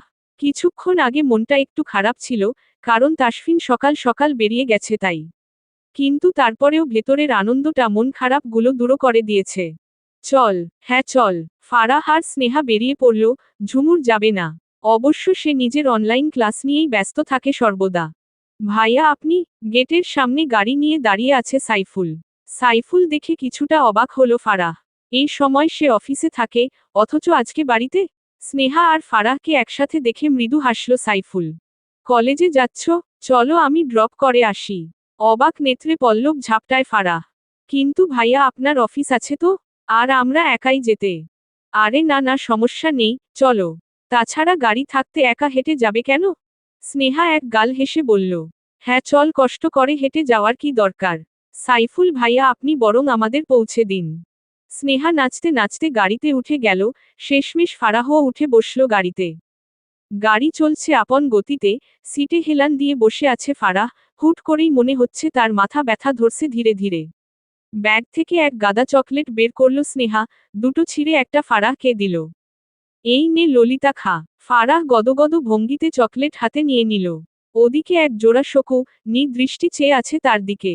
গভীর হচ্ছে দৃষ্টি। সর্বাঙ্গে বিচরণ করছে ফারার। বাইরের দিকে তাকিয়ে চকলেট শেষ করে লুকিং গ্লাসের দিকে আনমনে তাকালো ফারাহ। দৃষ্টি সরিয়ে ড্রাইভিংয়ে মনোযোগ দেয় সাইফুল। কেমন অস্বস্তি লাগছে ফারার। সাইফুল কি তার দিকে তাকিয়েছিল? আচ্ছা, এই বিষয়টি নিয়ে কি তাসফিনের সাথে কথা বলা উচিত তার? Underscore underscore underscore underscore underscore underscore underscore underscore. বিকেল হয়ে এসেছে, রোদটা ধীরে ধীরে নরম হয়ে আসছে। সূর্যের আলো ঝিমিয়ে পড়ে, চারপাশে ছায়া গাঢ় হতে থাকে। পাখিরা ফিরতে থাকে নীড়ে, গাছের পাতায় হালকা হাওয়া বাজে মৃদু সুরে। আকাশে লালচে সোনালি আভা ছড়িয়ে পড়ে, যেন প্রকৃতির তুলিতে আঁকা এক অপূর্ব ছবি।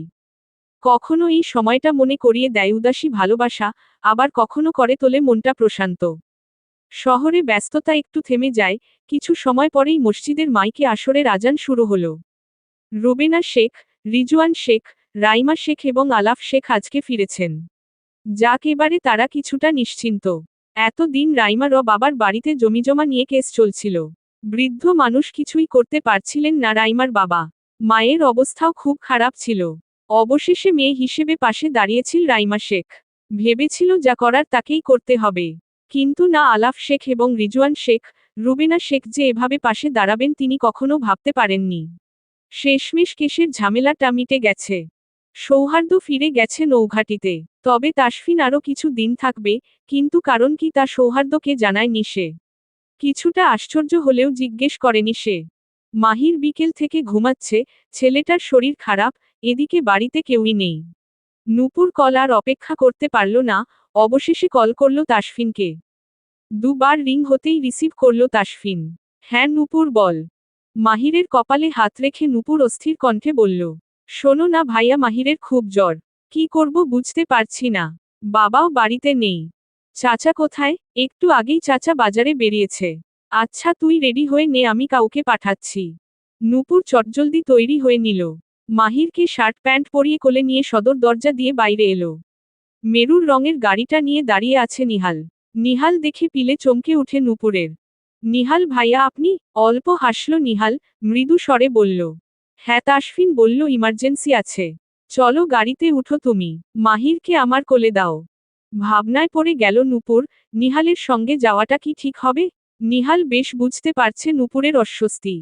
নূপুর মাহির অসুস্থ, তাসফিন আমাকে ভরসা করে পাঠিয়েছে। তুমি উঠো প্লিজ। নূপুর দেরি করল না, মাহিরকে নিহালের কোলে দিয়ে গাড়িতে উঠে পড়ে। ঠিকঠাক বসতেই নিহাল মাহিরকে ভেতরে দিল। নিজেও ড্রাইভিং সিটে বসে দ্রুত ড্রাইভ শুরু করে। সময়টা 6 বছর আগে। বৃহস্পতিবার সকাল। ভার্সিটি থেকে ফিরেছে নূপুর। আজকে উৎসব লেগেছে, সন্ধ্যার দিকে নাকি নূপুরকে দেখতে আসবে পাত্রপক্ষ। স্তম্ভিত নূপুর। কি হলো ব্যাপারটা? হঠাৎ করে তাকে বিয়ে দিতে চাইছে কেন? রাগটা নিজের ভেতরে রেখেই ধুমধাম পা ফেলে দোতলার দিকে চলে গেল নূপুর। রাগ হচ্ছে প্রচুর তার, এটা কোনো কথা? ওয়াশরুমে গিয়ে ফ্রেশ হয়ে বিছানায় শুয়ে পড়ে নূপুর। লম্বা নিঃশ্বাস ফেলছে সে। সাইফুল শেখ, তাকে বেশ পছন্দ করেন রুবেনা শেখ। নূপুরও তাকে ভালোবাসে, কিন্তু আজ হঠাৎ অন্য কোনো পাত্র কেন আসবে তাকে দেখতে? সেগুলো ভাবতে ভাবতে আকাশ পাতাল এক করে দিচ্ছে নূপুর। ম্লান বিকেল এক রকমের নরম, নীরব, আর খানিকটা বিষণ্ণতা মেশানো সময়। দিনের শেষভাগে সূর্যটা হেলে পড়ে পশ্চিম আকাশে, আলোটা তখন আর তত উজ্জ্বল থাকে না, হালকা সোনালি আর কমলা রঙে চারপাশ ভেসে যায়। পাখিরা একে একে ফিরে আসে বাসায়, গাছের পাতায় নেমে আসে ধীর গতি। হাওয়া থাকে নরম, মাঝে মাঝে একটানা বয়ে চলে। শহরের কোলাহল কিছুটা স্তিমিত হয়ে আসে, মানুষের মুখেও ক্লান্তির ছাপ। নিহাল এসেছে তার মামা রবিউল ইসলামকে নিয়ে। আপন বলতে মামা ব্যতীত কেউ নেই তার। তাসফিন গিয়ে ম্যানলি হাগ করে তাকে। বেস্ট ফ্রেন্ড তার, কিন্তু এই শুভ দিনে আরিয়ান নেই। সে খুব গুরুত্বপূর্ণ একটি মিশনে রয়েছে। রিজওয়ান শেখ ভীষণ পছন্দ করেন নিহালকে, তাই তো বিয়ের প্রস্তাব দিতেই তিনি অমত করলেন না। বিষণ্ণতায় ডুবে আছে মুখখানি রুবেনা শেখের। শাড়ি পরেছে নূপুর, ঝুমুর তাকে নিয়ে এলো। পাত্র হিসেবে নিহালকে দেখে পিলে চমকে উঠে তার। বিয়ের কথাবার্তা এগোয়, তবে নূপুর রাজি নয়। এমন নয় নিহাল খারাপ, কিন্তু নূপুর তো অন্য কাউকে ভালোবাসে। পাত্রপাত্রী একে অপরের সঙ্গে আলোচনা করতে চায়। বিষয়টি জানতে পেরে খুব অবাক হলো নিহাল। আলাদাভাবে আর কি জানতে চায় নূপুর? সে তো তার সম্পর্কে সবটাই জানে। রুমজুড়ে পিনপতন নীরবতা, একটা গভীর, গুমোট নিস্তব্ধতা যেন সমস্ত শব্দকে গিলে ফেলেছে। জানালার ফাঁক গলে ঢুকছে ম্লান বিকেলের শেষ আলোটা। ধুলোমাখা সোনালি রোদের রেখা জন মানুষের মুখ ছুঁয়ে যাচ্ছে, তবু তাতে উষ্ণতা নেই, কেবল একরাশ অতৃপ্তি। নিহাল বসে আছে চোখে এক অপার ভালোবাসা নিয়ে, যেন মেয়েটার প্রতিটা নিঃশ্বাসে নিজের প্রাণ রেখে দিয়েছে। তার দৃষ্টিতে আশ্রয় খোঁজা, গভীর মায়া, আর একরাশ অপেক্ষা যেটার কোনো শেষ নেই। আর নূপুর, সে চুপচাপ, স্থির, চোখ দুটো যেন কুয়াশা ঢাকা নদী, যেখানে ভালোবাসার কোনো প্রতিফলন নেই, আছে শুধু অপরাধবোধের ছায়া। তার দৃষ্টি ঠিক ছেলেটার চোখে নয়, বরং তার চোখের ভিতর দিয়ে কাউকে খুঁজে ফেরে সে, যে তার হৃদয়ের আসল অধিপতি। এই মিলন যেন দুই বিপরীত স্রোতের মুখোমুখি হওয়া, যেখানে ভালোবাসা আছে, তবু একতারা বাজে না। এই নীরবতা আর চোখের ভাষা একটা অসম প্রেমের সবচেয়ে সুন্দর অথচ কষ্টের প্রতিচ্ছবি। নূপুর, আমার অনুভূতি বা ভালোবাসা যাই বলো, আমি তা কখনোই তোমার সামনে প্রকাশ করিনি। একমাত্র তাসফিন ছাড়া কেউই জানত না। কিন্তু আজকে আমি চাই তুমি জানো, আমি তোমাকে কতটা ভালোবাসি। সহসা কেঁদে ফেলল নূপুর। সে নিহালের ভালোবাসাকে সম্মান করে। করতেই হবে, কারণ লোকটা কখনোই তার খারাপ আচরণ করেনি, আর না কখনো নিজের ভালোবাসা দেখিয়েছে। নূপুরের কান্না অস্থির করে তুলেছে নিহালকে। নূপুর, কি হয়েছে? কাঁদছো কেন তুমি? কি হলো বলো আমাকে। শব্দ করে হেঁচকি ওঠা শুরু হয় নূপুরের। কম্পিত সুরে বলল, আমি আমি আপনাকে ভালোবাসি। ভালোবাসি না নিহাল ভাইয়া। বরফের ন্যায় শরীর জমে যায় নিহালের। থমকায় সে। নূপুর ফের বলল, আমি ভালোবাসি না, আমি সাইফুলকে ভালোবাসি। নিহাল ভাইয়া, আমি চাইনি আপনাকে অপমান করতে, বা আপনার ভালোবাসাকে অপমান করতে। আমি আমি কি করব জানি না। নিহালের প্রাণটা যেন কেউ ছিঁড়ে বের করে নিয়ে আসছে। নিঃশ্বাস বন্ধ হয়ে আসছে তার। কপালে বিন্দু বিন্দু ঘাম জমেছে তার। সে কি কষ্ট পাচ্ছে? খুব যন্ত্রণা হচ্ছে বুকের বাপাশে। মানে, নূপুর কি বলছো এগুলো? সাইফুল, আমি ওনাকে ভালোবাসি, আম্মু জানে সবটা। এখন হঠাৎ করে এসব হয়ে যাবে আমি ভাবতে পারিনি। আমি জানতাম না আপনি আমাকে। সরি আমি। কথাগুলো আটকে আসছে নূপুরের, এদিকে নিঃশ্বাস নিতে না পেরে হাঁসফাঁস করছে। থাকতে পারল না সে, কাশি শুরু হয়েছে তার। বুকে হাত মালিশ করতে করতে বেরিয়ে এলো সে। সেদিনের পর আর কখনোই নূপুরের কাছে নিজের ভালোবাসার কথা জাহির করেনি নিহাল। আর না তার বিয়েতে বাধা দিয়েছে। আচ্ছা, পূর্ণতা না পেলে কি ভালোবাসা যায় না? নিহাল আজও গোপনে ভালোবাসে নূপুরকে। ভীষণ আদর করে মাহিরকে। হোক না সে অন্য কারো, আড়ালে আবডালে থেকেই না হয় তাকে আজীবন ভালোবেসে যাবে। নূপুর, নেমে এসো। কি হলো, কি ভাবছো তুমি? অনেকক্ষণ ধরে ডেকে চলেছে নিহাল, অথচ নূপুরের সাড়া শব্দ নেই। অবশেষে শুনতে পেল সে। অতীতে এমন ভাবে ডুবে ছিল, আশেপাশে কি ঘটছে কিছুই মনে নেই। নিহাল দায়িত্ব নিয়ে মাহিরকে ডক্টর দেখায়, ওষুধপত্র সব কিনে নূপুরকে বাড়ি পৌঁছে দিয়ে আসে। এক পলক ফিরে নূপুরকে অস্বস্তিতে ফেলে না সে। তবে দূর থেকে লুকিয়ে দেখে চলে গেল নিজ পথে। হাপিত্যেশ করছে নূপুর, কষ্ট হচ্ছে তার, মাঝে মধ্যে মনে হয় নিহাল নামক মানুষটির সাথে সে যেন অন্যায় করেছে। খুব করে কষ্ট লাগছে তার। অনেক প্রেমিক তো দেখেছে সে, কখনোই ভালো বিহেভিয়ার করে না। নিজের মনমতো মানুষটিকে না পেয়ে পাগলামি করে, কখনো কখনো তো সেই ভালোবাসার মানুষটির ক্ষতি করে ফেলে। সেখানে নিহাল নূপুরকে আর কখনোই বিরক্ত করেনি, কষ্ট দেয়নি। Underscore underscore underscore underscore underscore underscore underscore underscore underscore underscore underscore underscore underscore underscore. সন্ধ্যা হয়ে এসেছে প্রায়। সূর্যি মামা পাড়ি জমিয়েছেন পশ্চিম আকাশে। লালচে আবরণে মাখো মাখো প্রকৃতি। হালকা শীতল বাতাস গায়ে এসে লাগছে, এক অদ্ভুত স্নিগ্ধতা এনে দিচ্ছে মঞ্জুরে। রাস্তার বাতিগুলো টিমটিম করে জ্বলছে, যেন ক্লান্ত চোখে রাতের নিস্তব্ধতা দেখছে। দূরের কোনো বাড়ির জানালা দিয়ে ক্ষীণ আলো বেরিয়ে আসছে, কিন্তু তার চারপাশের অন্ধকার এত গভীর যে সেই আলো যেন হেরে যাচ্ছে।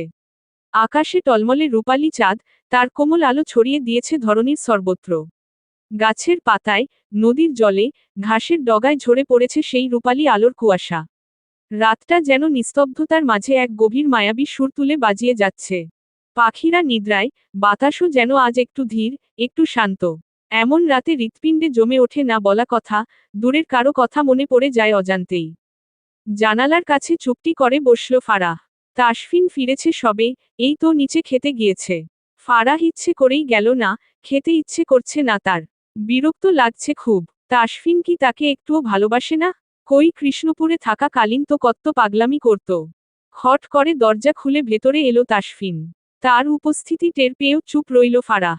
মিসেস শেখ, প্রত্যুত্তর করল না ফারাহ। নিশ্চুপ ভঙ্গিতে বসে আছে। এগিয়ে গিয়ে ব্যালকনিতে রাখা সোফা সেটের টেবিলের উপর প্লেট রেখে দিল। ফারাহ ঘুরেও দেখল না একবার। কি হলো, খাবে না? না, ইচ্ছে নেই আমার। অভিমানী কণ্ঠস্বর, ভীষণ হাসি পাচ্ছে তাসফিনের। কেন ইচ্ছে নেই? যা, লানোর জন্য বলে উঠে তাসফিন। খিদে নেই তাই। খেতে হবে, উঠো। উঠল না ফারাহ, জেদ দেখিয়ে বসে রইল একইভাবে। সে ভেবেছিল তাসফিন চলে যাবে, আকস্মিক তাকে অবাক করে দিয়ে হাঁটুর নিচে হাত গলিয়ে চট করে কোলে তুলে নিল তাকে। তাসফিনের এহেন কাণ্ডে ভড়কে গেল ফারাহ। এই নিচে নামান আমাকে। নামান বলছি। আরে, তাসফিন কারো কথা শুনতে বা আদেশ মানতে বাধ্য নয়। সোফার উপরে বসিয়ে নিজেও বসে পড়ল তাসফিন। প্লেট নিয়ে ভাত মাখতে লাগলো, চমকে তাকালো ফারাহ। লোকটা কি তাকে খাইয়ে দেবে?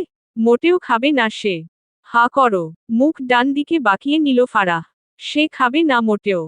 খাবো না বলেছি তো। আমার দিকে তাকিয়ে বলো। ফারাহ সেই করল, তাসফিনের দিকে তাকিয়ে বলতে লাগলো। আমি খাবো।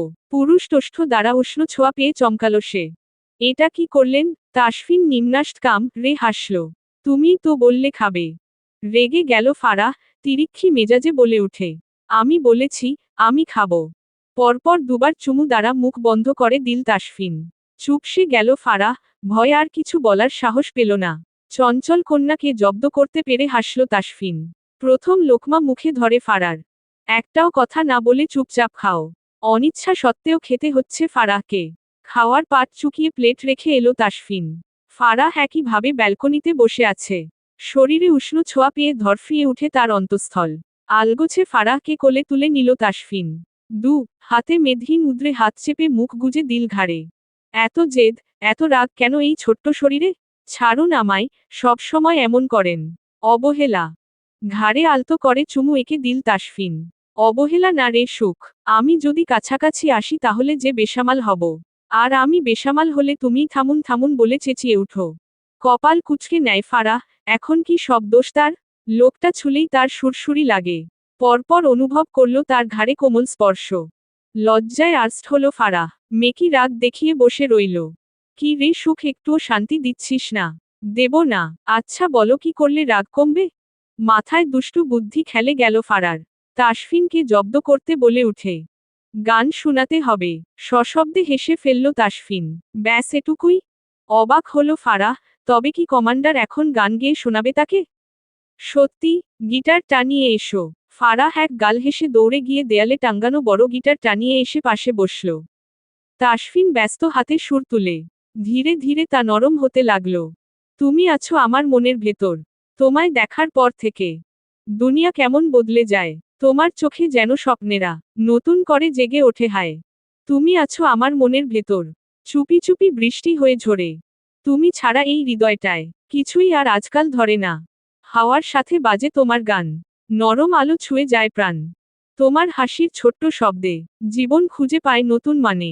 তুমি আছো আমার মনের ভেতর। তোমার মায়া এত চুপি চুপি বৃষ্টি হয়ে ঝরে। হু হু তুমি ছাড়া এই হৃদয়টায় কিছুই আর আজকাল ধরে না। হাওয়ার সাথে বাজে তোমার গান। নরম আলো ছুঁয়ে যায় প্রাণ। তুমি ছাড়া এই হৃদয়টায় কিছুই আর আজকাল ধরে না। গানটা আমার নিজের লেখা। এই গানের প্রতিটি লাইন ফারহানা নিঝুম তার লেখা। আশা করি কপি হবে না। গালে হাত রেখে গানটা মন দিয়ে শ্রবণ করে ফারাহ। অতিশয় আশ্চর্য হয় সে। তার লেফটেন্যান্ট সাহেব যে শিল্পীদের থেকে কম নয়। গানের প্রতিটি লাইন যেন তাকে উজাড় করে দিয়েছে তাসফিন। শেষের দিকে এসে গিটারের টুংটাং শব্দ ধীরে ধীরে বাজাতে বাজাতে শান্ত স্বরে শেষের লাইনগুলো বলতে লাগল। গিটারের সুর থামতেই দুহাতে তালি বাজিয়ে তুলল ফারাহ। ব্রিলিয়ান্ট! আপনি এত সুন্দর গাইতে পারেন? কই আগে তো বলেননি। হেসে ফেলল তাসফিন, গিটারটা সোফায় রেখে ফের কাছে টেনে নিল ফারাহকে। আলগোছে ছুঁয়ে দিল তার গাল। আমি অনেক কিছুই পারি। সময় মতো দেখাবো। চোখ টিপে বলল তাসফিন। চোখ পাকিয়ে তাকালো তাসফিন। ইস কি লজ্জা! আপনি তো মহাপাজি লোক। ঘাড় ম্যাসাজ করল তাসফিন, লম্বা নিঃশ্বাস টেনে আওড়াল। ঠিক কতটা পাজি সেটা না হয় সময় মতো দেখাবো। বাই দা ওয়ে রাত হয়ে এসেছে, এটাই তো সময়, কি বলেন মিসেস শেখ? খিলখিলিয়ে হেসে উঠল ফারাহ। ঘুমে ঢুলুঢুলু চোখ করে তাকালো তাসফিন, মা তাল করা হাসি টেনে বলে। চলুন ম্যাডাম এবার ঘুমাই। তাকে কোলে নিয়েই বিছানার দিকে এগিয়ে গেল তাসফিন। কপালে পরপর অনেকগুলো চুমু খেয়ে বলল, আগামীকাল আমরা একটা জায়গায় যাচ্ছি ম্যাডাম। রেডি থাকবেন। অবাক হয় ফারাহ, কিছু জিজ্ঞেস করতে যাবে কিন্তু তা আর হতে দেয়নি তাসফিন। বুকে জড়িয়ে ধরে শুয়ে পড়ে দুজনেই। নো মোর ওয়ার্ড, সুখ, আমি সত্যি খুব টায়ার্ড আজ। চুপচাপ শুয়ে আছে ফারাহ, তবে এটুকুতে থেমে নেই সে। সবসময় এই লুচু লেফটেন্যান্ট সাহেব তাকে জ্বালাতন করে, আজকে সে করবে। উহু উহু ঘুমাবো না, এই রাতটা আইসক্রিম খাওয়ার। যান আইসক্রিম নিয়ে আসুন। ডান ভ্রু উঁচিয়ে তাকালো তাসফিন। তাই নাকি? ইচ্ছে করে জ্বালাচ্ছ ম্যাডাম। পরে সইতে পারবে তো? গাল ফুলিয়ে উঠে বসল ফারাহ। আনবেন না আপনি? সহসা উঠে বসে Tasfin. Let's go. Drawing room পুরোটা ফাঁকা, অন্ধকারে ডুবে আছে তা। পা টিপে টিপে এগুচ্ছে দুজনে। ফ্রিজের কাছে গিয়ে দাঁড়ালো ফারাহ আর তাসফিন। ওপেন করো। ফ্রিজ টেনে খুলতেই অবাক হলো ফারাহ, ইতিমধ্যেই আইসক্রিম রয়েছে চকলেট ফ্লেভারের। আপনি আগে থেকেই এনে রেখেছেন? Yes Mrs Sheikh. এবার আপনি খেয়ে আমাকে উদ্ধার করুন। মুচকি হেসে নিজের মনমতো আইসক্রিম পুরোটা শেষ করল ফারাহ, ঠোঁটের নিচে একটুখানি লেপ্টে আছে তা। গভীর দৃষ্টিতে তাকাচ্ছে তাসফিন, এতক্ষণে লক্ষ্য করেছে ফারাহ।